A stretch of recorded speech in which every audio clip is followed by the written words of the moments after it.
Hello and welcome Hello. to In Service to Transformation with me, your host, Claire Darnell. This week, I am joined by the lovely Jules Hawksworth, who is an art let's start again, a cultural and fashion historian, and all things arty and creative and fantastic. And yeah, just the most majestic woman that I met online. Every now and again, the Insta gods deliver just a ray of sunshine into my life. And there are many of you out there, but Jules is one of these wonderful women that connected and we've just hit it off. So I'm really excited to bring her magic to you all. Hello, Jules. Hello, Claire, and thank you for having me. Yeah, so good to have you. Um, and yeah, I'm excited to not only to get to know you a little better, but to bring what I've experienced about you to everyone who's listening. There's so much breadth and depth to your perspective on the world and being a woman. Yeah, and I just really think it's just going to be so magical. Oh, thank you. I'm really excited about this conversation too. I think it's been a long time coming. So yeah, I'm ready. Great. So like we were chatting just before we got started and we talked about, these catalysts, these moments that Yeah. kind of bring us into transformation. And this podcast is what it is to be in service to transformation of self and others. So I'm really curious to dig around some of those catalysts that you experienced for change or yeah. Do you want to sort of where should we start? You're in charge here. Yeah, thank you. I'm in charge of the drive today. So I'm going to try and like drive you through some moments. And as you mentioned, we were sort of having a little chat, weren't we, just before Mm, we started recording. And I was sort of thinking there hasn't been one big, huge kind of monumentous thing or event that's happened that made me suddenly feel like I needed to change, I wanted to change, or sort of pushed me to. But there's definitely been poignant moments and certain things that I can pinpoint now through my life that have led to transformation. And I think this whole process of thinking about this podcast with you and what we were going to talk about has led me to just really reaffirm in my mind that mm, we are constantly changing and evolving, and that's what we're meant to do. That's what any living creature, the thing is meant to do is to not stay the same and to yeah. constantly be evolving and developing. So kind of rolling it right back, I think throughout my childhood, there were moments where I realized I was quite different from how other kids were and behaved. Particularly, I guess it's at school, and that's when you often notice it, isn't it? When you start to try to become institutionalized, and you and you Ah, struggle yes. with that. Yes, yes. um, yeah, and I'm this weird dichotomy of loving learning, Mm, but I don't learn in the way that schools teach. And yeah. that became very apparent quite quickly that I was Mm, thirsty for knowledge. I was very curious. I was very energetic, but didn't do sitting down very well. Didn't do, sort of towing the line and behaving in the way that was appropriate, particularly for girls. I guess, for want of a better word, I was a tomboy. I wanted to be outside. I wanted to be noisy. And I was very excitable about things I was passionate about, not so mm, good about doing things I didn't want to do. So all of that didn't settle well at school, but I was also quite lucky that I was quite a blagger. So I managed to kind of get away with sort of, charming people into, I yeah. didn't really mean to do that. And, or just sort of, doing quite well because when I turned my mind to things, I could. So I managed to Mm, survive school, but I think it was secondary school really where things started to change quite a lot for me because, like all of us, it becomes very focused on exams and academia, and that mm, was a massive struggle. And at the same time, as well, being a teenager in the 90s was both amazing and problematic for sort of staying on the right path. So mm, as you probably know from my Instagram, music and dancing is a huge part of my life, and it was as a child. I grew up sort of dancing to 80s pop yeah. and fell in love with electronic music quite early on, and being quite a sort of curious, excitable, slightly naughty kid. I was out partying with older teenagers before I should have been. So, you know, kind of out in the fields, getting Yeah. muddy and being illegal and wonderful. Those were And the that was it. days. That was the first pivotal moment, I think, was my discovery of like a collective of people that were like me. And that's what the rave community did. It opened my eyes to other people that wanted to have fun, that wanted to share their energy and didn't want to kind of conform to either what schools wanted us to do, what our parents wanted us to do. We just wanted to have fun and to party. And there was a lot more to it than just that as well. Yeah, It there was an was. intellectual, political, anarchic movement which lit me up both in terms of my love for music and art, but also just how I felt about society, you know. And I think we do look back a little bit with rose tinted glasses. There was a lot of drugs and criminality and problems, but there was also this lovely leveler of like a utopian, you know, sort of, it didn't matter where you came from, what background Yeah. you were from, everybody was equal on the dance floor or the field, which Yeah. was probably more the reality. Yeah. So that was a pivotal moment, was my discovery, I guess sort of 14ish of music and that scene. And then that's where I stayed. You know, I kind of grew up with that in London and in the southeast, and that just made me feel alive. And then it suddenly stopped because I had a baby. So I had my first baby when I was 21, and that she was the most wonderful thing that has ever happened to me. Her and her brother that I had later on. It completely changed my life, but it also was a moment for a complete shift in my brain as to how I should behave and be. And you know, I was all set to go off to university and kind of like have this sort of planned transition to adulthood, and that just went in a very different Yeah. Wow. path. Yeah. So So that, young to, you know, compared to myself. I think I was, what, 34 when I had my daughter. So 21 is young. Yeah. yeah. Yeah, it is and it isn't. You know, I think I know a lot of women that have had babies young, are Yeah. younger than that. And I think for me, there was a massive stigma. There was a huge stigma Yes. Yes. around Yes. that. Even though I wasn't a teenage mum, I was made to feel like a teenage Right. mum. I was made to feel like a naive young mum that made a mistake. And then it was like, right, you've got to turn your life around now. There's no going out in and partying and being Jules. You're now a mother. Yeah. And in my own mind as well, it was, I wanted to do the right thing. I wanted to be the best mum I could be. So I stopped everything and focused 100% on my daughter. Yeah. And that was incredibly hard. I had no idea what I was doing. And despite having incredibly supportive parents, and at that point, parents-in-law who were amazing, their mothering was not my mothering, and it was also very much a kind of mothering of a child mothering, if that makes sense. So there was this, that I didn't feel at any point I was able to make decisions on how I wanted to do things. I was told, this is what you do, this is how you do it. And always being quite headstrong, I don't know why, sort of I felt, I guess it was something that was so alien, and society kind of sort of puts you into this position where you trust the elders, you kind of listen, and it just, that kind of completely changed. So I went from being a child myself, you know, kind of within the process of 9 months, to being an adult without any sort of real rationalizing in my brain of that. Wow, what a journey. And I really loved what you said and how you challenged me there on, yes, it is young and it isn't, because, you know, I was, my younger sister had a child at 15, and I absolutely know of that stigma that is applied to, you know, children, women, young people having children. And her story was, it was challenging for her because she was young. Our family had to step in and intervene and support her quite heavily because she was still school age.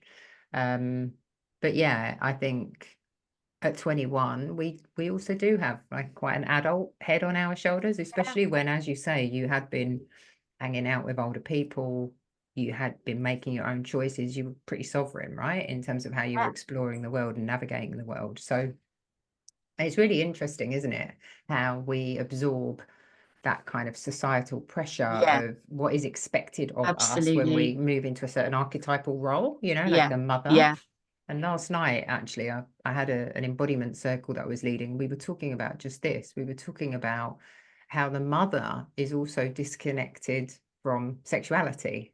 You know, so here Yes. you are Yeah. having to disconnect from this vibrancy, this you want to be this Yeah. youthful outlook, exploration, fun, movement, dancing into that's over now. You're a mother, you That's know? done. Yeah, Put that away. yeah, Yeah.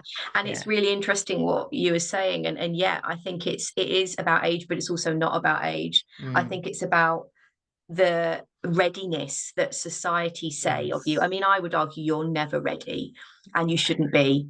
Like any major I'd decisions, echo you that. overthink it and you just got to jump in. But there is this sense of unless you've planned it, you've got a house, you're married, you've got everything ready and it's all perfect, that somehow it's like you made a mistake. You didn't plan to get pregnant, did you? Well, that's a fuck up to start with. Hmm. And there's this sense of it doesn't really matter what age it is. It's are you married? Are you even now still in 2024, are you ready and prepared?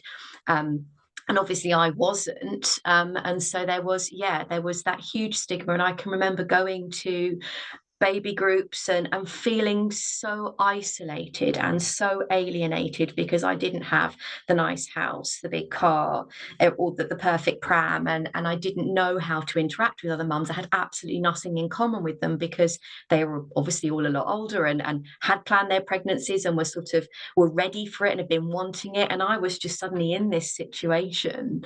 Um, and that I guess is a bit of a reoccurring theme throughout my experience as being a mother, which is I've never really had mum friends.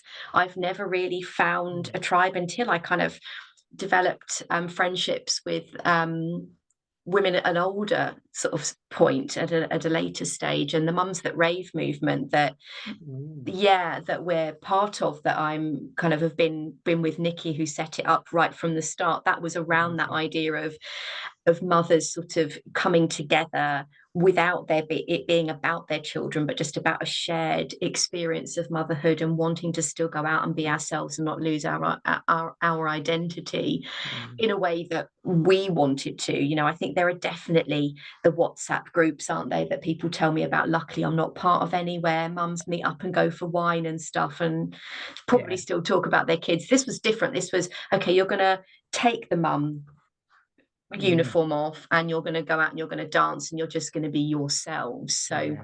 yeah, that's been really Mm. enlightening, and it's been lovely to sort of welcome lots of other women into that community and Yeah. that space of all different ages that share a love of music and dancing and their sexuality. Mm. And I think actually that you brought that up. That's definitely been a big reoccurring theme throughout my life. I've always been very sexual. Hmm. Just I have as a teenager, and I think my parents picked up on it, and I think it scared the shit out of them because they were going like, oh, she's going to be a bit of a handful and a problem.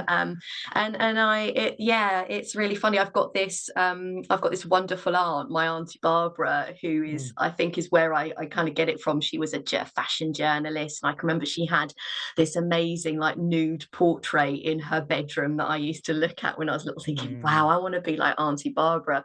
And it's she was like my icon. And Yeah. just I kind of grew up, loving clothes, being quite confident with my Mm. body, and then suddenly being a mum, there was like, no, you can't, you can't be Yes. sexual now.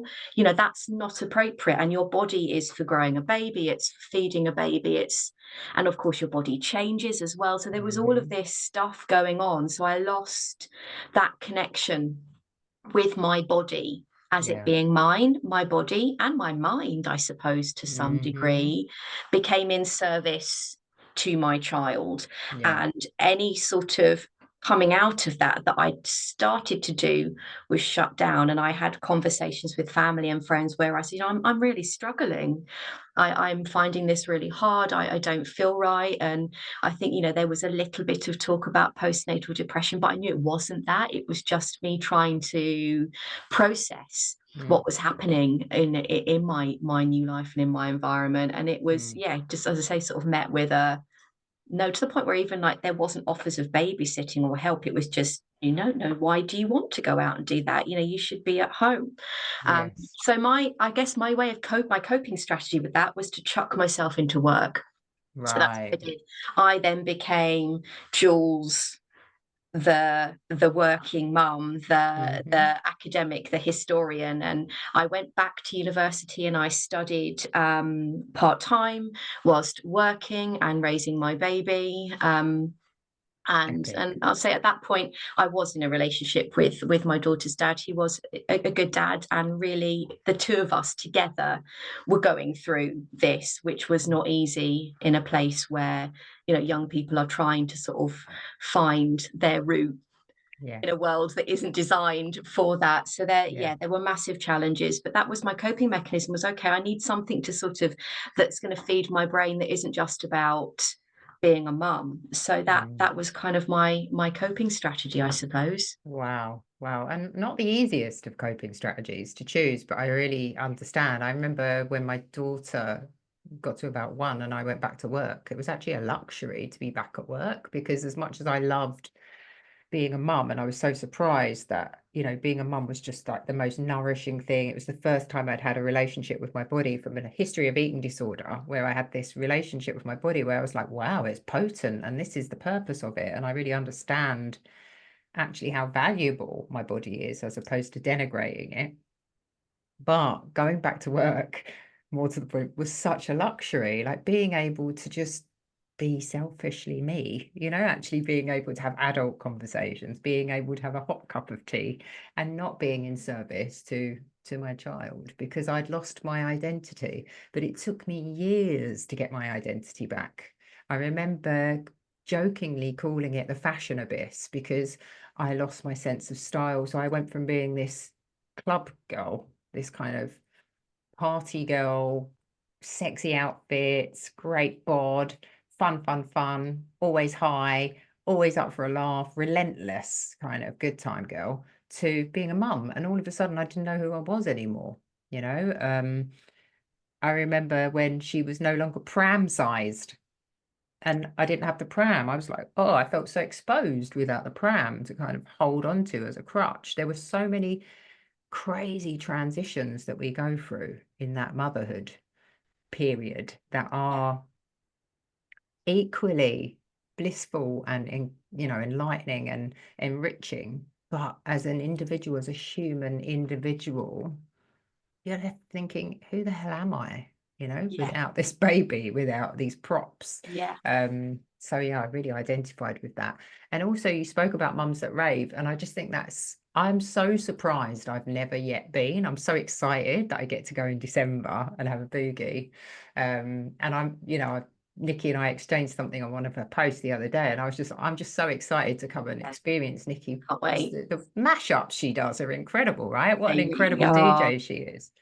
Yeah, So yeah, I'm excited to boogie and feel the vibes there. And be fun. it's such an important movement, right? Because Yeah, me personally, I've never stopped clubbing. My ex, my daughter's father, is a DJ, a really great house DJ. His name's Rap Sanders. He's, as I see it, like a UK underground house legend. He's the DJ's DJ. Love him to bits. He'll always be my favorite. And because of that, I've just never stopped dancing. We were in a relationship for 15 years, and it was just a part of my life to keep going clubbing. Even when I got clean and sober, it was like, yeah, well, I've got to find a way to make that work. yeah, I have to yeah, yeah. work out how I'm safe in these environments when people are using drugs and drinking, and I can maintain my recovery, inverted commas. I need to do that because music and dancing to me is life. It's 100%. it's not possible for me to give that up, No, I think It's that's why we connected, yeah. because it's part of us. It's in our Mm-hmm. blood, isn't it? And even when Molly was little, when my daughter was little, I'd still be dancing at home. I would still be, and I do now, but I, like you, never stopped going out. I did Mm. steal those nights away with my girlfriends. And then as my kids got older and it became easier, then I would regularly go out. But as you say, it would be then, okay, I haven't taken any drugs since before my pregnancy. That was it. It Mm. was kind of like, right, okay, you're clean, you're sorting yourself out now. And being in that environment, I mean, I feel like I don't need it anyway. You know, I Yeah, get high same. off of life. And my strategy as I've got older is to just drink a lot of water and eat some sweets around midnight, so the sugar kicks. That keeps me going. And I train and I exercise a lot, so I've got a lot of energy. And I think being neurodiverse as well, that Mm, you know, it's kind of like and there are certain tracks, you know, that yeah, are, they're like medicinal, you know, they come on and you just hear that bass and it drops and I shut my eyes and it's like I'm transported it into is. a whole Yeah. other world. So I don't need drugs. And Mm, it makes me laugh because the amount of times I'm asked, what are you taking? Or can I have some, you know, yeah. when I'm out. Yeah. People don't believe that I'm It's a able to, natural high. at sort of 46, keep going until 6 in the morning in Ibiza and just sort of, yeah.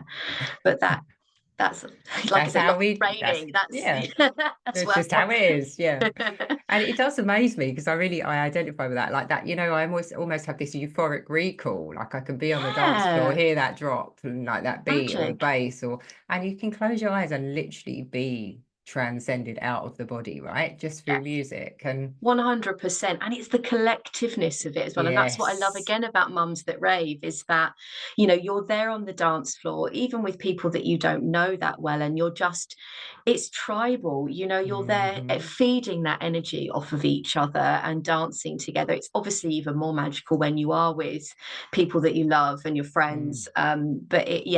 There is something wonderfully sort of, you know, nourishing about that collective dancing. I yes. love movement and dance. I dance sort of therapeutically on my own. But yeah, for me, that is one of the things I've always loved about going clubbing or just being in a party is just that sort of community that you get on the Mm, dance floor.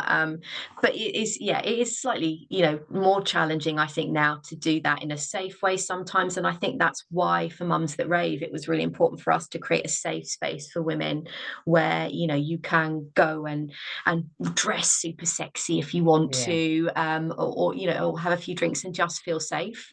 Mm, And sadly, that's the reality, I think, for a lot of places now, is it doesn't feel like, I think, or a lot of women worry mm, about that. So yeah, that's yeah. really cool. Exciting, amazing. And we'll make sure we tag Mums That Rave in the bio so that people can check it out, give them a follow, and hopefully come and have a boogie at the party there. Yeah, I know they sell out super quick, don't they? yeah, All right, awesome. So where do we go from here? I mean, you've touched on like you've landed in this place of you've got this baby and you've really gone back to academia, which is yeah, incredible. What an yeah. epic decision, you know, to take that on. For me, somebody who's never really been able to stick to a path of academia, I think that's courageous of epic proportions. Proud of it. Yeah. Yeah. But I think, Claire, I think for me, it's because I found my thing, you know, and I say Mm, this a lot, is that when you find your thing that lights you up, that gives you a purpose that you know is why you were put on this earth, then it's easy.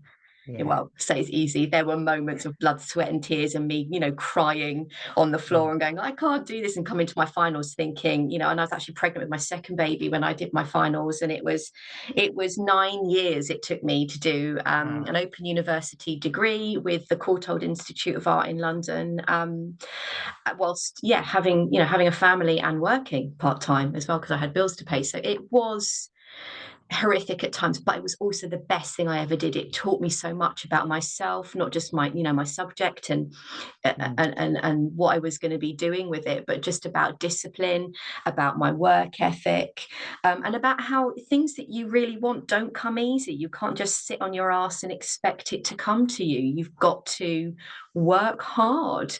And I'm mm. not sort of, turning into sort of someone that's going to kind of start sort of saying this, the patriarchal sort of, you've got to Yeah. work from, to the grindstone. But the reality is, whatever sort of big hurdle you need to jump over, it takes preparation, it takes thinking, it takes effort.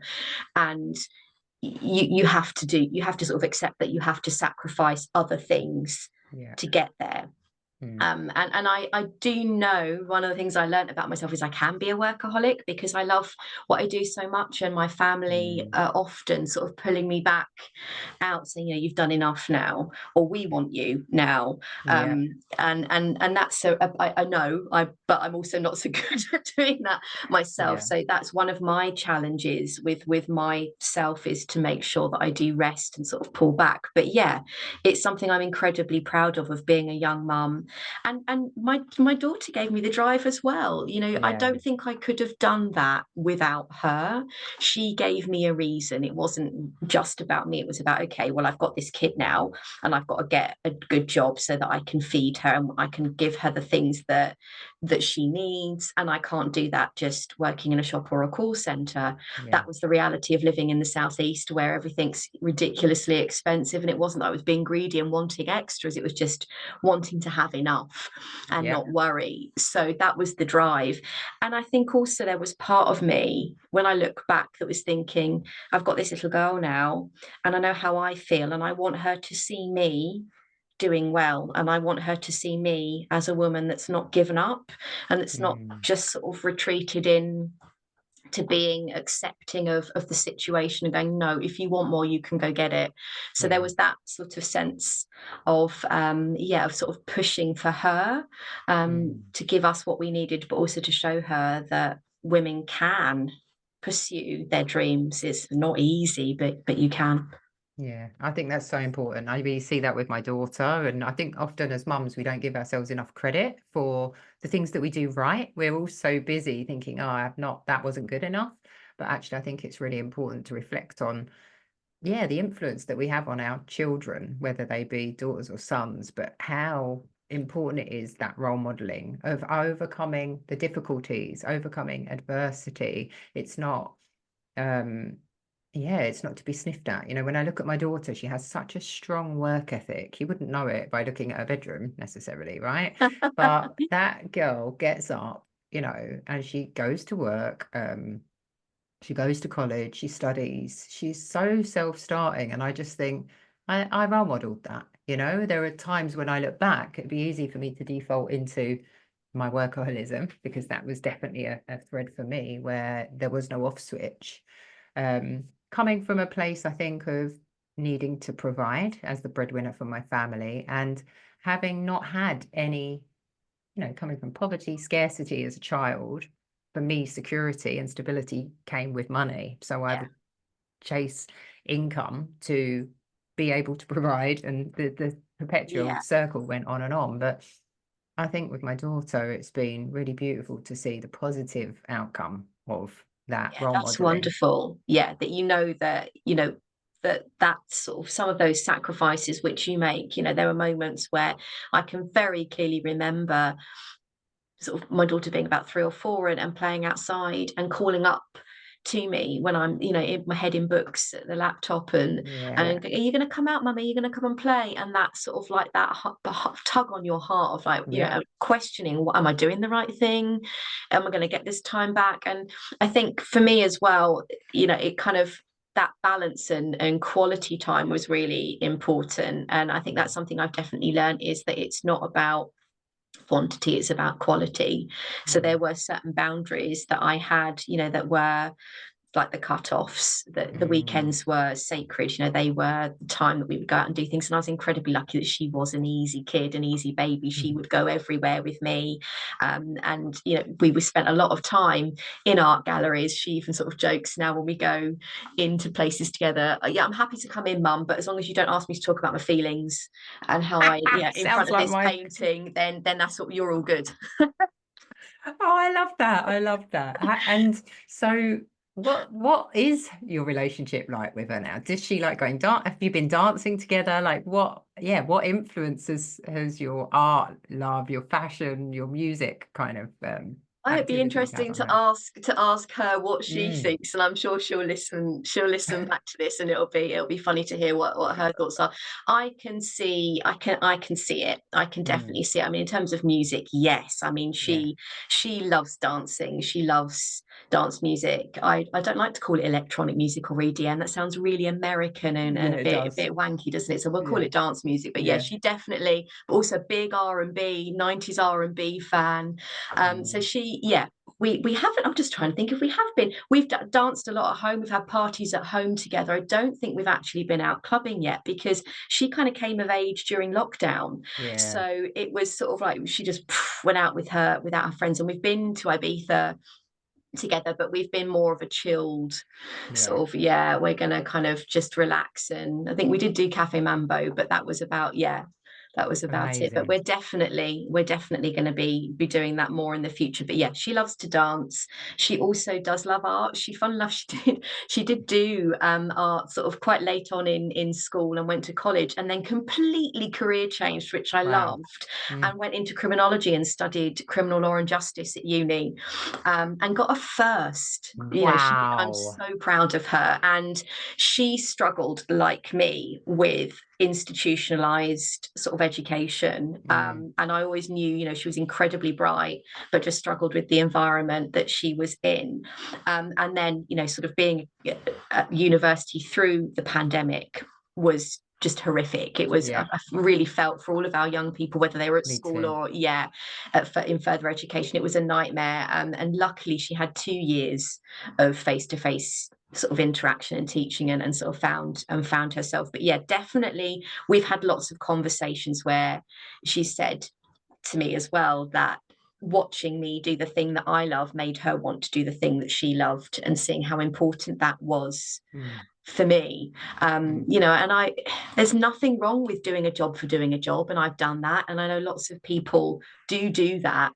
But Mm. if you do have something that you're passionate about, like for Molly, she's just always been obsessed with justice and obsessed with helping people, and has got the biggest empathy ever. She's got Mm. so much more than I have.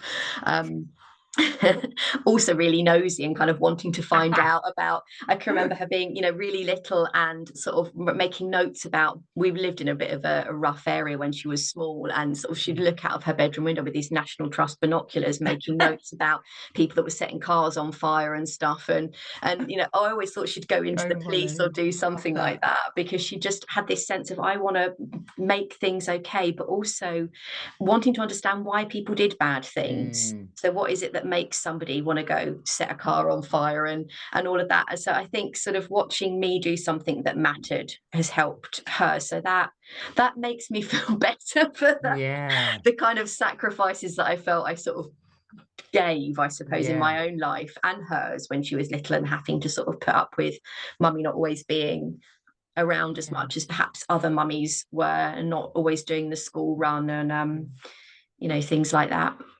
And you've touched on so much already within the podcast around like the constructs and the pressures and the societal expectations and the structures that are really so oppressive, right? So we've spoken about the educational structure and how it was non-supportive of Yeah, your neurodiversity and your learning style. We've talked about the oppressive kind of societal expectation of women as they transition into motherhood.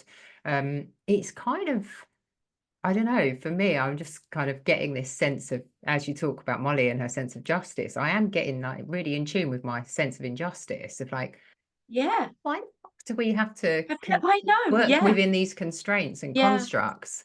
And what I admire about you actually is what I observe about you is that you have broken out of some of these constructs, yeah, right? What I observe is a deeply definitely. embodied woman who's like, actually, fuck that.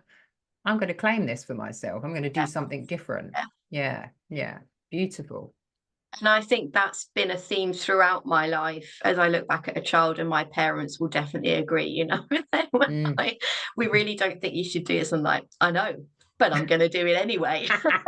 And I think they Long live kind the of gave rebel. up in a little bit. Go, she's just let her do it, just let her do Yeah. it and make the mistakes. And I think eventually they got to that point with me. They didn't for a long time, and they tried to contain me coming from a good place to keep me Mm. safe, and it had the complete opposite effect, because it just made me want to go out and explore and have get the answers myself. So I think that sort of sense of letting somebody that needs that sort of freedom to go do it and try it is really important. And I think touching on my neurodiversity, I think is quite an interesting point, because I'm a late diagnosed Right. ADHD woman. I didn't actually find out that I had ADHD and dyslexia until I was 37. Wow. And that was when my son was sort of mid-primary school and going through many assessments and child psychologists, because he was not settling well at school and performing to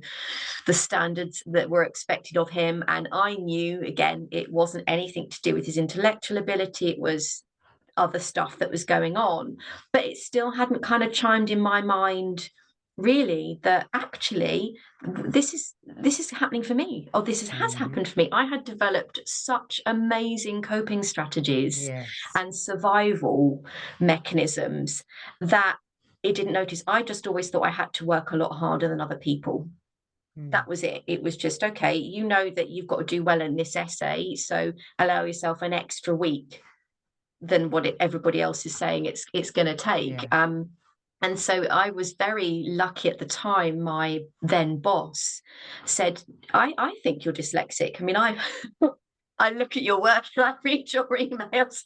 It's like, you know what you're doing, but like you can't spell for shit. So he let me go through this process with HR, where I had a brilliant sort of opportunity to be screened, and surprise, surprise, came back with all of these answers. So my son and I kind of had that realization together, which was amazing. Because it allowed us both to understand. It also allowed me to help Harry, to help my son, and sort of say, I am the same as you. We're doing this together. We're both learning together, and we'll both work out how we can manage our lives together. So that was really interesting. And for me, that label has been helpful. I'm not a big fan of labels, because like everything, whether it's sort of sexuality, gender, it's all fluid and it changes. And I think it's important though to be able to have a language to articulate what you need in a world that doesn't give it to you.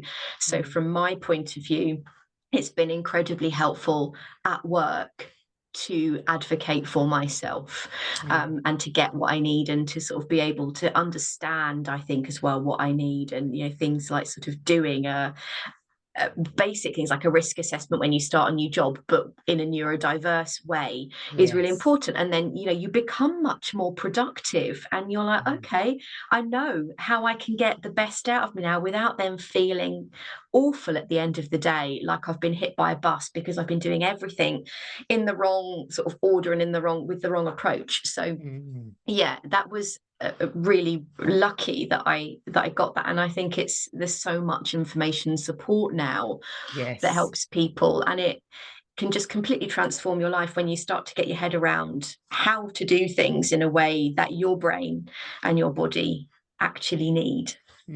Yeah, beautiful. And I think there's been such a stigma associated with all forms of neurodiversity in the past, right? And that I love to see how that is breaking it down. And I think part of that breaking down of that stigma is applying labels, is allowing people to I don't want to use the word normalize, but for it to become commonplace for us to realize we are maybe, I mean, I've done the ASPE test, and I am not neurodivergent, unfortunately. And my girlfriend, it was quite funny because she was like, you have to be because you're so weird, and she came out quite high on the scale of neurodivergence on different parts of the spectrum. And I think sort of having that non-formal but a diagnosis that we can see as evident actually has been really freeing for her to understand, oh, this is why it's really difficult for me in this kind of social situation, and this is why my limit of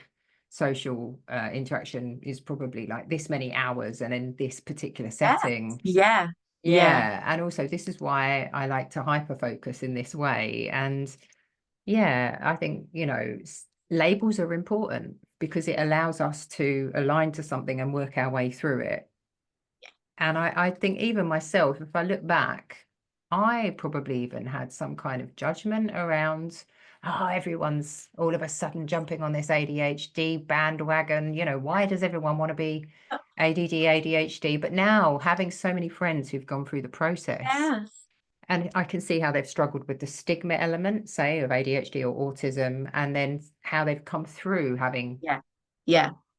having taken that label and made it their own. I'm like celebrating you, you know, and it's really Definitely. challenged me to change my perspective.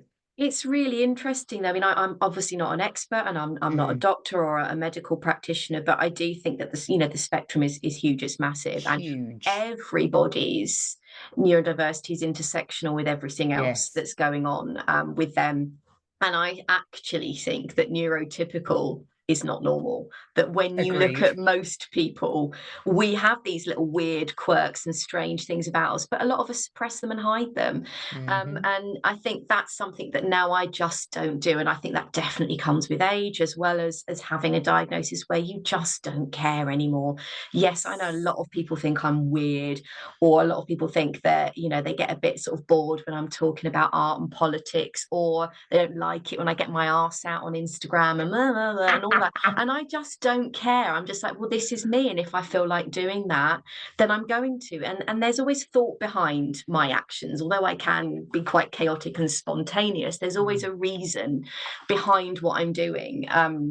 And I think that's really important, that you do your authentic truth and you share that. And I think, as we sort of mentioned it before we were Mm, recording, then that just starts to sort of shine out, doesn't it? And I've really mm, found that the more I am myself, the more deadwood I shed away, and people that are not meant to be in my life just naturally disappear. yes. And the ones that are meant to be stay or radiate to you. So Mm, there's a real power in that sort of truth yeah. seeking that happens, I think, as we get older, and we just learn to just embrace ourselves. Yeah, I absolutely love that. I love, yeah, as we did touch on that thread of authenticity. So just before the call, I always pull a card with every speaker, and we pulled a card, and it was don't dim to fit in, right? Don't dim your Yeah, light to fit in. perfect. Um, and yeah, absolutely. I think I was just, well, as I was listening to you there, I was thinking, is it experience? Is it an accumulation of age? You know, what is it that makes us realize that authenticity is like the highest vibration? For me, that's my opinion. And also that consistency of like bringing my full self no matter what the situation, because I Yeah. have an inherent fear of rejection, you know, like it's a deep wounding, soul wounding within me. I don't even think it's mine. I think it's probably ancestral, it's kind of ancient. And I walk through this world today with this like undercurrent of a wound that's like, oh, please love me, you know? Yeah. Yeah, I still feel driven to just be consistently me, regardless of the outcomes, because I guess my experience has taught me that's how I attract the right people toward me. And actually, we can expel the ones who aren't intended for us. But it's very hard, Claire, isn't it, to Yes, do that in today's real society? Well, terms. in any Yeah. society still, Hmm. I think, really, and I think when I look back at my life, sort of going back to where I suppose we paused. So I'd had, sort of threw myself into academia, Yeah. started to progress really well, got a job in a museum, and that was it. It was like a catalyst. Everything was sort of happening and it was amazing. But it then became all consuming. And I sort of lost my sense of fun, because it was Mm. focusing on just doing well and progressing um, in that kind of work capacity. And Yes. I started to sort of feel bits bubbling away. And I think that's really interesting when we look at ourselves. You try to maybe suppress or hide certain parts of your truth, and it doesn't stay hidden. You might be able to Mm. compartmentalize it and tuck it away in a little box for a while, but it'll come back out and Yeah. bite you. And I suddenly had this urge to just have fun, and to do, more stuff for me that wasn't about getting the next promotion, and wasn't about, sort of just success in either career or money Mm. terms. So that was really interesting, that kind of the party element started to sort of rear its head in a bit more of a focused way. And I also think at the same time, simultaneously, I started to question my sexuality, my relationship, and lots of things that I think, having been in a long-term relationship for many, many years and sort of growing and changing, were different. Yes. And that, I think, was a sort of a pivotal moment when I was around 40, and I was in my marriage thinking, I'm not where I need to be. Yes. I'm not in love. I love him, but I'm not in love. And then starting to question, well, what is being in love? And how do you sort of quantify that? How do you explain that? And again, had probably very unhelpful, but were kind of helpful in a way, sort of conversations with other friends and family who were like, well, actually, this is just what it's like. People say to me, my mum, was like, well, sex isn't really that important as you get older. That's just marriage is like, having sort of a best friend. And I was thinking, well, that's great. And I kind of want that best friend part, but I also want to feel alive and energized, and and it wasn't enough. And that tormented me, Claire. It really did, because I felt the guilt that came with that, with why is it not enough? It's enough for everybody else. Why are you wanting more and being kind of greedy and selfish? And you should just be able to settle and be content. And of course, I couldn't. And we tried, and we tried to sort of work things out, and it became very problematic and incredibly toxic. And coming out of that was the best thing and the hardest thing I've ever had to do. And it was all happening at the same time where we'd moved countries. We actually moved to Spain. And I think in a way that was pivotal, because being away from the noise, I suppose, and the influence of other people that were close to me was helpful, but also incredibly isolating. But being away from that helped me to really reassess everything, because I had to just bear myself to myself, if that makes sense, and try to sort of process what was going on. And when the realization really happened, it was, okay, well, you need to walk away from this. And I didn't really have a plan. I was just like, I know I need to go. And I did, and had sort of 8-9 months on my own, really coming to grips with who I was and what I wanted as an adult woman, if that makes sense. And I don't think I'd ever really thought about it, because I'd gone from being teenage party Jules to a mum, to then a focused career woman. And then I felt like, literally, I sort of woke up and I was 40, and I was like, I don't know who I am. Yes. I don't actually know adult me. And so I had like a year basically where I got to know adult me. And that was the most beautiful thing. And I became my own best friend, because I was there in Spain on my own. And I had my friends and family in the UK and FaceTiming, and they'd come out, and I'd go back, but it wasn't the same. I had to, sort of find myself. And I had an amazing feminine embodiment coach, a lady called Maya, who was just such a crux for me, and really helped me to come out of my head and into my body. And at times where there were so many thoughts rolling around in my mind, and so many uncertainties and things I didn't know or have answers to, just kind of not tying myself up in knots, but being able to step out of that and come into my body through various different sort of practices were incredibly helpful and lasting. It's like having this amazing toolkit now that I can use and dip into when I have those moments of uncertainty. I had another one recently where my current job is coming to an end. It was a short-term contract, and I had to find another job, and it was getting to the point where I was kind of like, I'm gonna be unemployed, I've got bills to pay,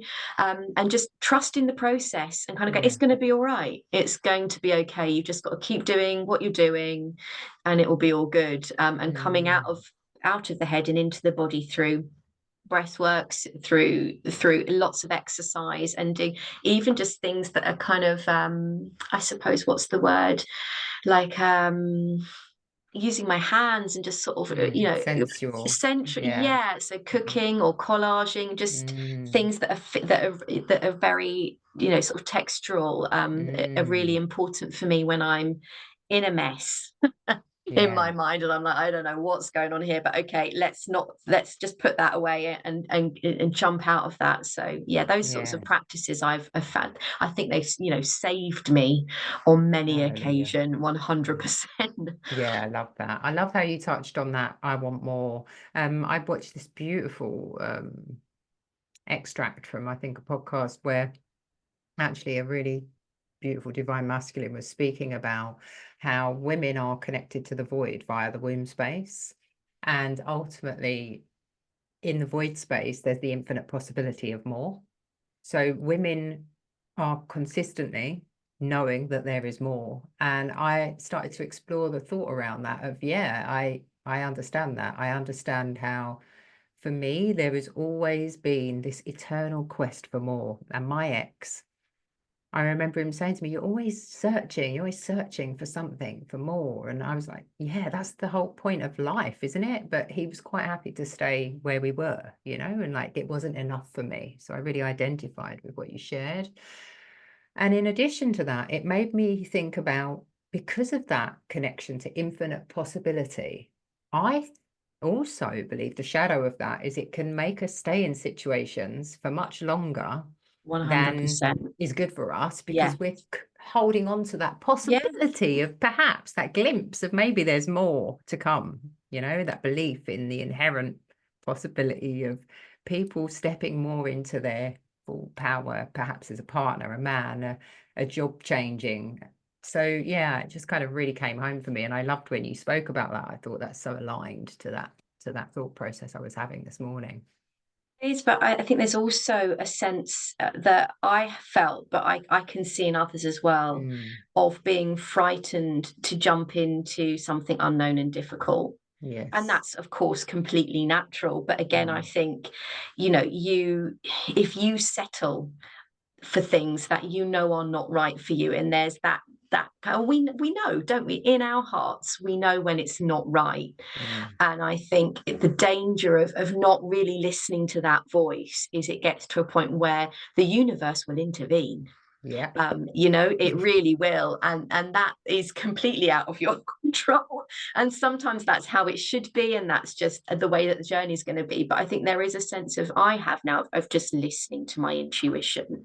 Mm, um and I think a lot of people around me in my family probably think I'm sort of a bit of a crazy, sort of like witchy. Well, how do you know? What do you mean you just love know? it. And Yeah. yeah, and like, yeah, I do, and I trust my intuition 100% now, and that's such a lovely gift to have, Mm, to just think, actually, if this doesn't feel right, I know it isn't, and I know I yes. need to do something about it. I might not know what, but I need to think and listen and take stock of that. And that's probably one of the biggest life lessons I've learned, is to trust my gut, Mm, and to know those feelings that are bubbling away is your body's way of telling you, when your yes. logical mind is trying to override everything, no, this is not okay, this needs attention.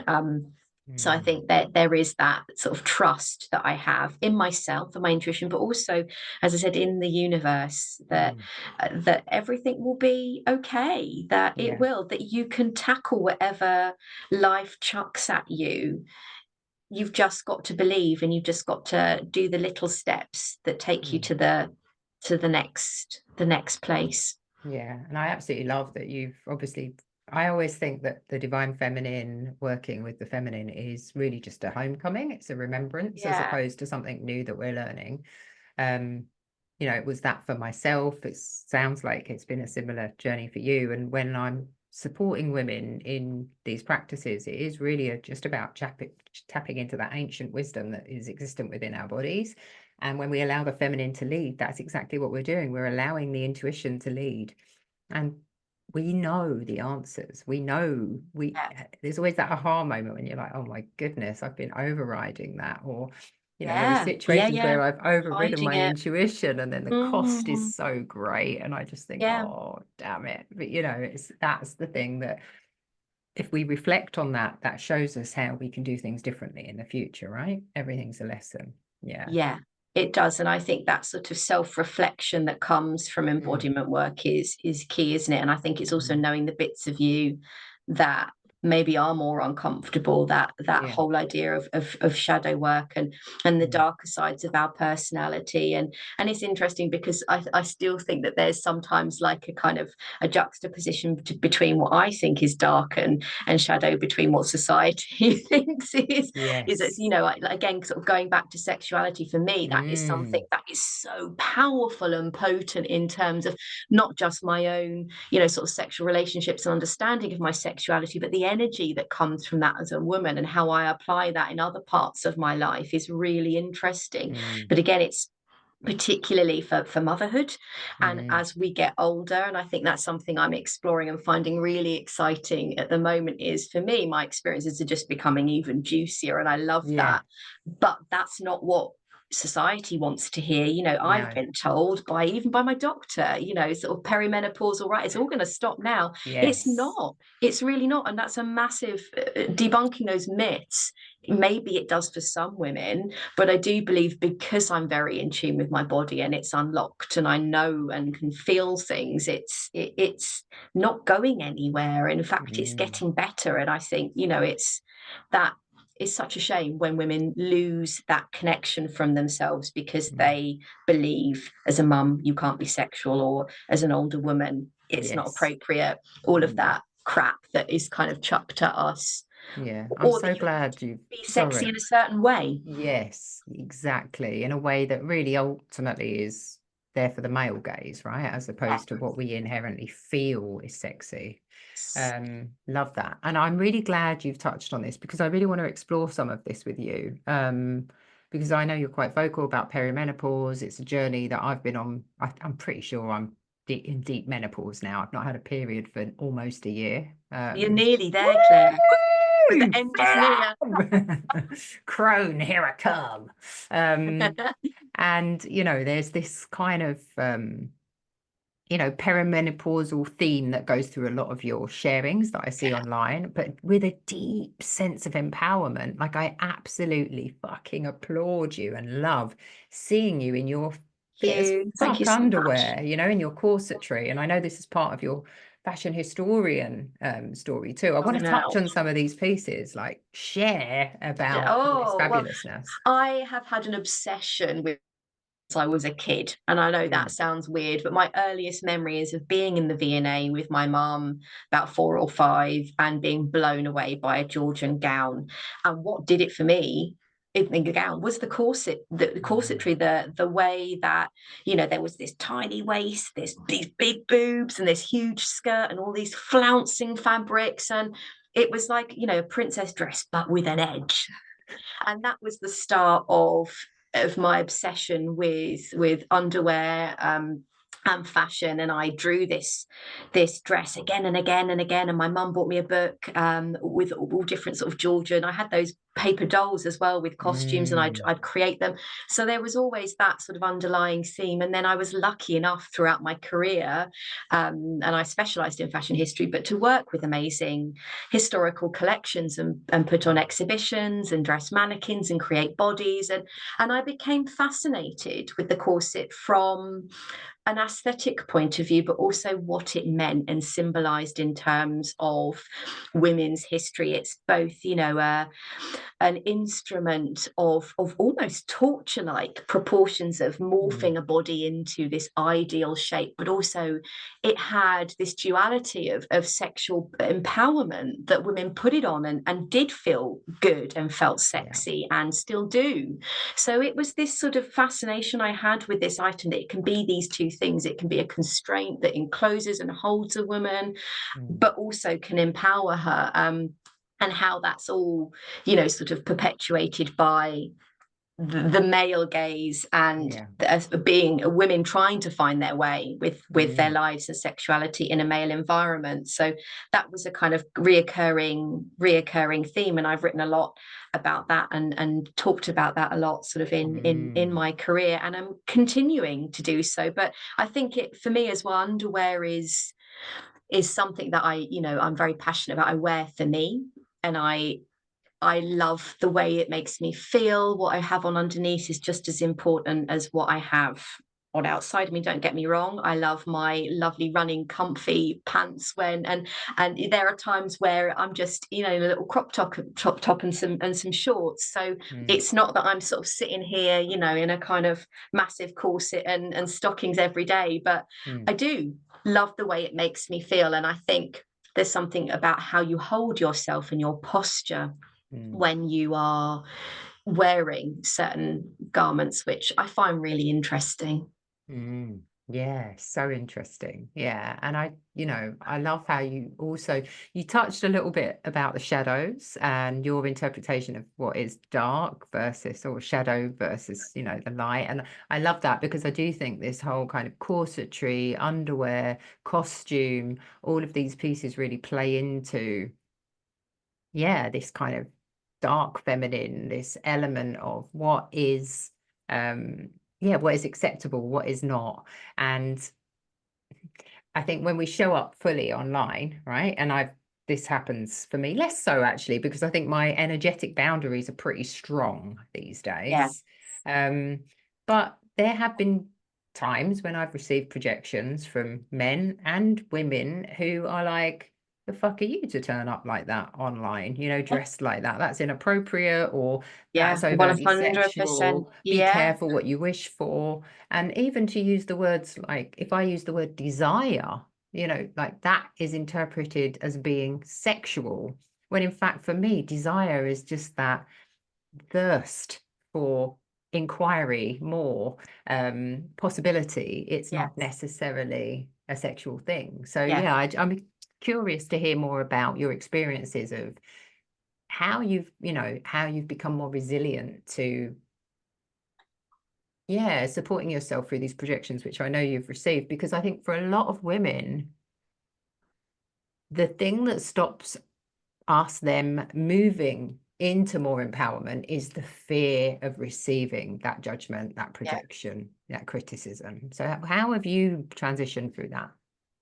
I feel like a lot of my achievements have been battles, and I think that's given me a kind of a resilience throughout my life, from being a young mum and having to push myself with my career, and being in an environment where certainly when you kind of climb the ladder within the arts and culture sector, a lot of the big jobs are men, white posh men. I was always up against sort of having to defend myself and prove myself, and because society doesn't like women that are, I'm trying to think of how to sort of put this out, but that are clever and confident and sexy. You can't be both. You've either got to be really clever and as nerdy and unattractive as fuck, or you're really sexually attractive and thick.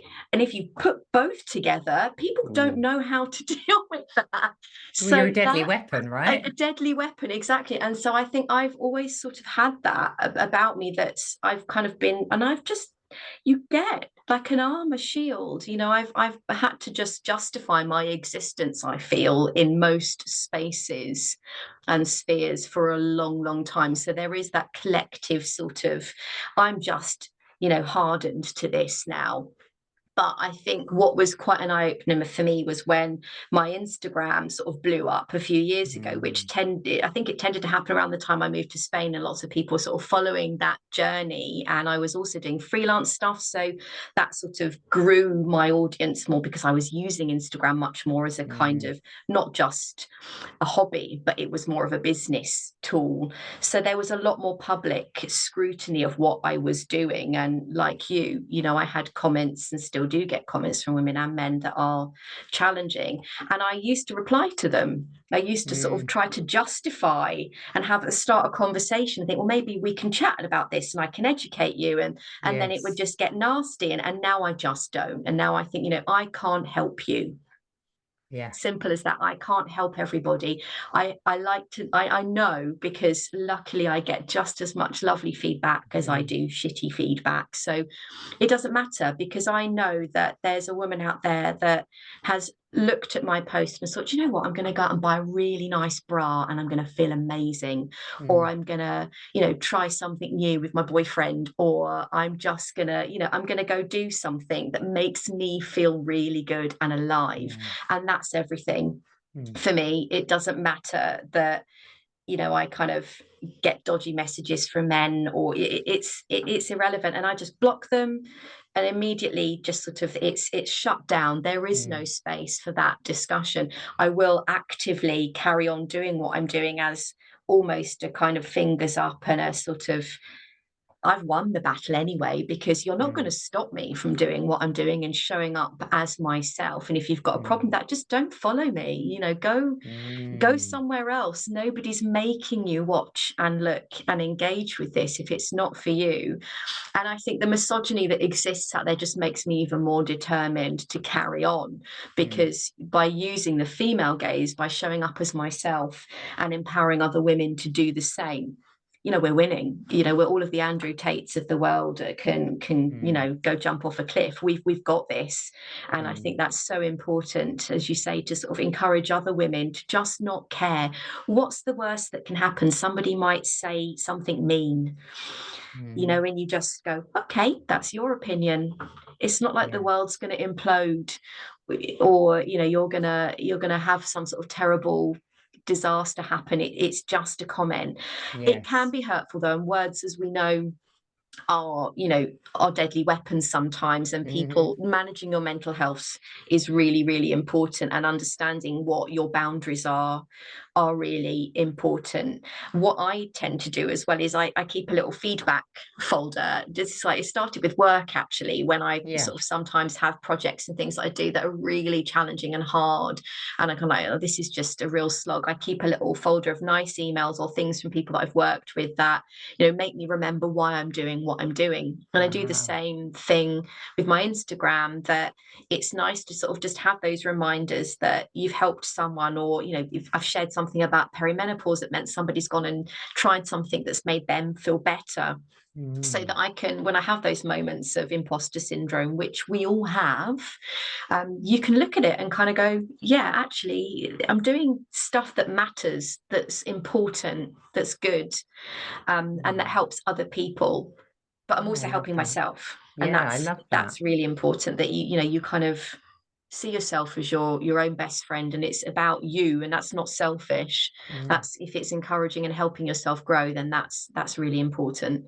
Yeah, it's stunning. That kind of positive reinforcement and reminding ourselves, because very often, I don't know about you, I won't project onto you, but for me, I'm so hard on myself. I met with my friend yesterday, Alexis, and we were sitting and chatting, and I was saying I'd been doing this journaling exercise around, like what would my soul want to say to me about, me stepping into my kind of highest purpose.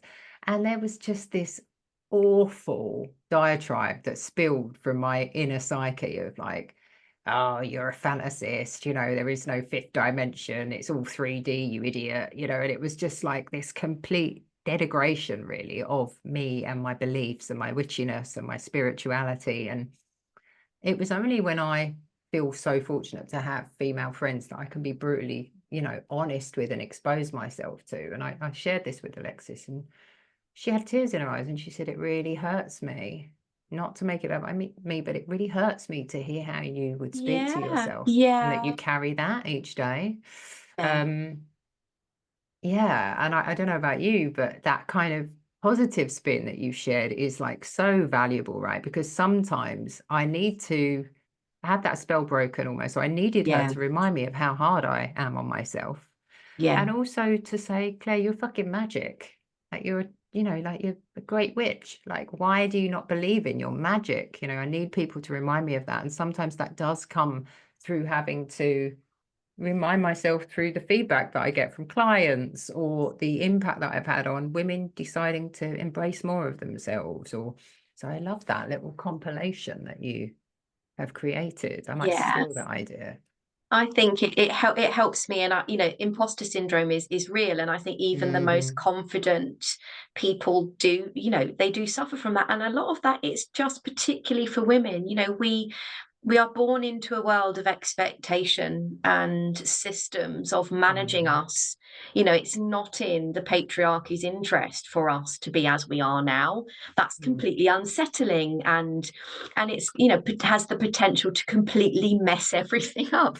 So they will do whatever they can to contain that. And when I'm saying they, you know, with the big capital T, it's the systems in place that we are still working with, and that in itself is going to chuck doubt sometimes our way, where you're sort of just thinking, I'm completely mad, like, I don't know what's going on, like, what are you talking about? You just, you know, you second guess your own judgments. And like you say, it's really important to have those people in your life that you can be vulnerable with, and you can open up and talk about your feelings, to give you that kind of kick to say, actually, no, you know, don't talk about yourself, your beliefs, your abilities like that. It's bollocks. But you know, it's our brains play tricks on us, because we're constantly sort of, people like you and I that are very sensitive and spiritual, we're playing in different worlds, you know. We are, and not everybody is awake in the way that we are awake, which makes me really sad, because everyone's got that potential within them as a human, but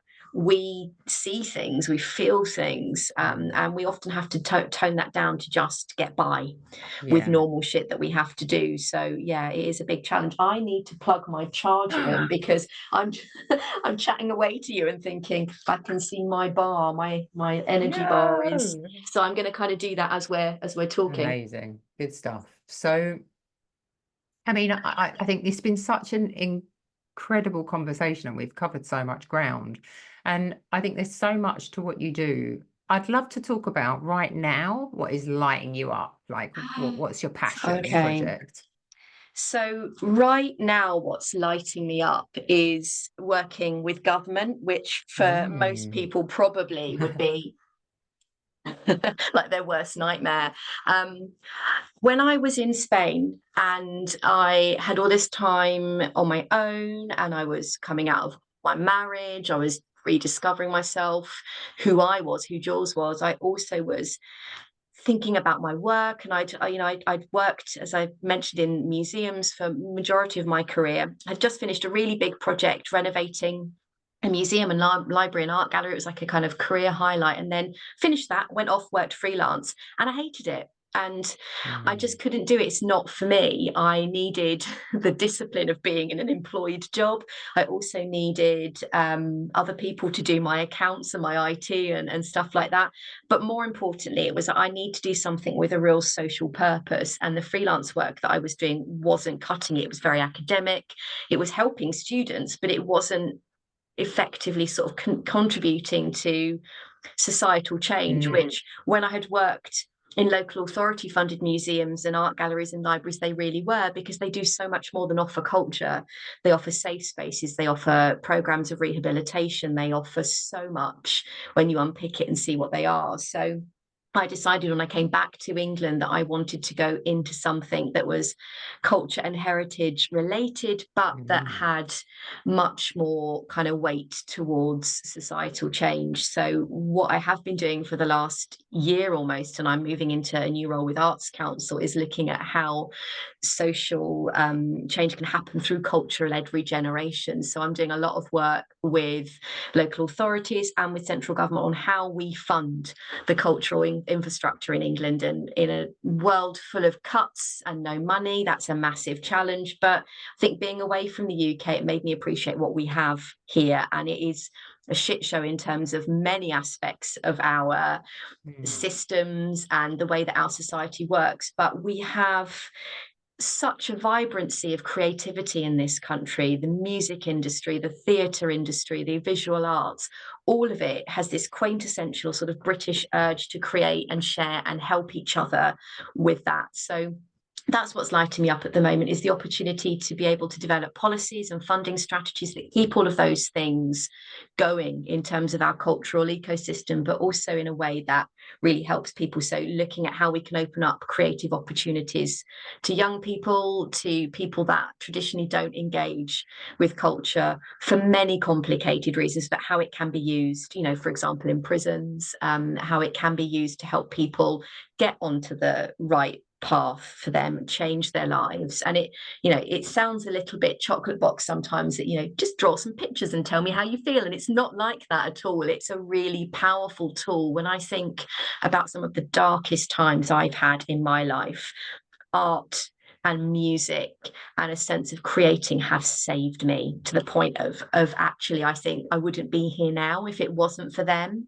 And when you talk to people deep in addiction, and when you talk to people that are very on the fringe and isolated, being able to have something that collectively brings you together, that inspires you and helps you to feel human and connect with the world around you, that's what art and culture does. So yeah, I'm really honoured to be in a position where I can talk to government and advocate for that. So yeah, it's going to be a tricky year or so, I think, but a very exciting one. And we managed to save drum sheds, the club drum sheds, of practical things like just knowing how to talk to councils and getting planning applications through. The sort of the administrative stuff that is really boring for most people fires me up, because I feel like I'm this conduit. I can kind of come across as talking like I work in a government department, but at the same time go into a rave and be, you know, could just blend in. So I flip between these worlds. It's really weird and quite mental and surreal at times, but you have to sort of flit between and know how to talk to people in different ways to make things happen.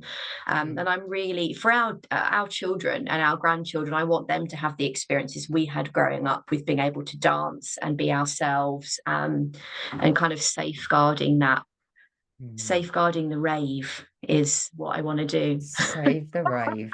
And I'm with you all the way, baby. When are we marching? I love what you were saying there. And what was really landing for me in my body, I was thinking that is a big job. Because when we look back, and I think we touched on this really at the beginning, when you think about the criminal justice bill and how it started to dismantle community collectiveness in terms of movement through dance, you know, house raves, acid house raves, that whole movement wasn't disbanded and broken down for any reason other than it was a powerful movement of youth collecting together. It was dangerous. It was dangerous because we were raising our vibration collectively. And when and we they look knew back, that. exactly. And like, if you look at really all of our freedoms are they've just been, you know, removed, destructed, moved. Like, there's so many controls now around gathering in crowds, protesting, inverted commas. I just feel I agree with you. I love that you're so passionate about the arts and the power of bringing that collectivism back together through the arts and through culture. And I just think, wow, that's a big job, you know, because you're fighting a system here. You're fighting a system. And that's what's really helpful, is I've been in it. You know, I think I've worked in it for 20 plus years now. So I know it inside out, and I can manipulate it, you know your enemy, and then you can go inside and unpick it. But it's a calling, you know. I think for me, it is why I am here. You know, I love it. It's part of my history and my culture, and it's my gang, you know, it's my crew. I'm doing this for us, but equally I know how important it is, and it's what I'm here to do. And it is a big job, but what I'm really excited about at the moment, I won't get too political, but there's been a change in government, you know, and there's opportunity. I'm not gonna say my thoughts on this current government, but let's just say we're starting from a better place than we were. I'm not saying it's perfect at all, but they're listening, and there's opportunities in the next 5 years to do a lot within that. And I've just got this energy. And it's funny because it's another thing that I think often people, so a myth I want to debunk about women's energy. I'm really tired at the moment because of the perimenopause, but equally I'm really energized in a way that I know I've got power that I can use for good and to transform. And I think that's just it's making me even more hungry, because I know now I can be even more dangerous to the system because I've got experience and power and knowledge. I'm not a 20-year-old that's a bit scared anymore. I'm fucking angry. And I'm going to channel that anger in a way that is helpful, and I can talk a language that is understood by the patriarchy and bring it down from within. So it's, you know, it's a powerful position to be in. But at the same time, you know, I think I'm so excited for the energy that young people bring to the world as well, and I think it's a real shame when we sort of, again, the media is just, it won't even go there, but it's just all doom and gloom, isn't it? You listen to the news and it's like, you know, the world is fucked, and yes, it is catastrophically it is, but there's so much hope and goodness and love that I see on a daily basis in the job that I do, and I just wish everybody else could see that too. And it's meeting people like you and seeing the work that you do and the people that you've chatted to and interviewed on your podcast. There are so many amazing people that are doing great stuff, changing the world, and we can do it. It might not feel like it's whether we're able to do a lot, but if we all do a little bit collectively, that makes a massive change, doesn't it? So I'm excited for the future, as much as, you know, you kind of sometimes can lose sleep at night with wars and climate change and and horrible messages about getting your boobs out and stuff, but there's absolutely, we're all having fun while we're doing it. And it is possible to have fun, and I do think, especially in the current climate with, you know, genocides, wars, oppression, there's almost like a hesitance to show that you're having fun and that you are full of joy, and joy exists within darkness, alongside it. It really does. And I think it is important that we don't lose sight of our awe and our joy and our wonderment and all of these things.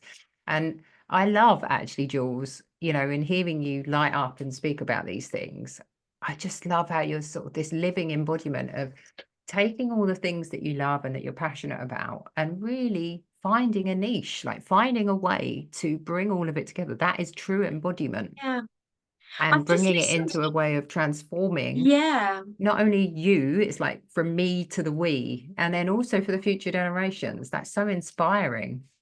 Thank you. I do feel privileged that I feel this and I know it. I talk to lots of people who are like, but I don't know what I want to do, and I don't know what I'm good at, and I don't know what I want. And I've definitely had those questions in my mind at certain points in my life. But I've also just, I think, as we've said earlier, listened to my intuition and listened to what turned me on and lit me up. And that then has led to where I am now. And I think that's a great example of not needing to know all the answers and having this massive, big life plan, but just going, what lights me up and makes me feel worthy, excited, happy? How can I use that for myself, but also to help others? And that, as you say, is true embodiment. But I loved what you said when you touched upon joy and fun, and I think we can feel guilty about that as women, as adults. Life is for pleasure and living, isn't it? You know, and I think we lose that as adults often, that a sense of playfulness disappears. And I think that's something that I've embraced a lot more in the last few years, is just making sure that there's moments of playfulness and joy, and not giving a shit about things that people might, you know, think you shouldn't be doing at a certain age. And even like stupid things like, you know, rolling down a grass bank or climbing up something that says you shouldn't, and, you know, just sort of doing things that you do as a kid which just make you laugh, you know, those proper belly laughs. And there isn't enough of that kind of just playfulness in our everyday, and I struggle with that. And I think the type of job that I do that can be incredibly serious, and I have to be very serious, every now and again you just need to inject a little bit of humor, and humor helps to deal with the most difficult situations. And when you can bring that to other people and make them laugh, I think, you know, that's, laughter is the best medicine.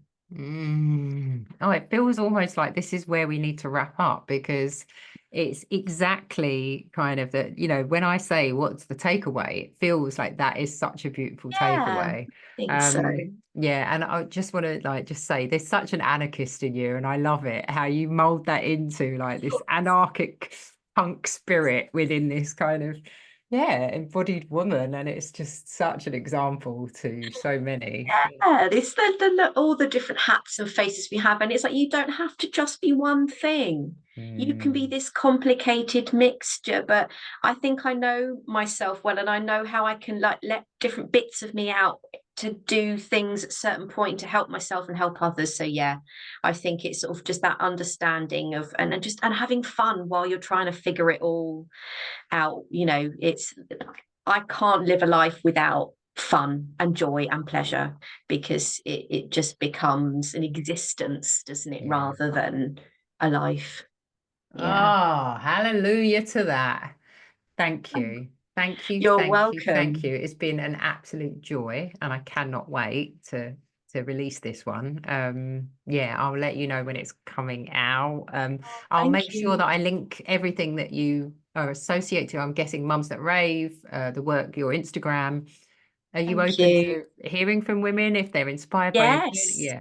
absolutely. I'm always up for conversations and discussions Mm, around, empowerment, confidence, and if I mm, can help in any way. I did sort of touch upon earlier that my sort of Instagram was kind of like a business. It's not now, because I have a yeah. proper job again, so proper job, but like, one that I have to show up for and be in an office, sadly. But what my Instagram is a passion project and a hobby, and it's something that will always sit alongside my Mm, actual sort of work and career. But they interweave, and they're connected. So if anybody wants to reach out and have a conversation and a chat, I'm more than happy to share my mm, experiences, or help to sort of signpost and point people in the right direction. I think that's really important, that so many women have helped me, have yes. through my journey, and I wouldn't be where I am now without some really amazing women in my life. So yeah, you just want to help and share the knowledge. Yeah, there's always somebody who's a little bit further along the pathway, right? Who we can Yeah, reach out to and who yeah, can support us and show exactly. us the way and shine the light. Amazing. Do you feel complete for the time being? Yes, I do. Yes. It's been wonderful chatting with you. Thank you so much for Mm, having me. And I've really enjoyed this conversation. It's been really Yeah, fun. Thank you. likewise. Thank you, my love.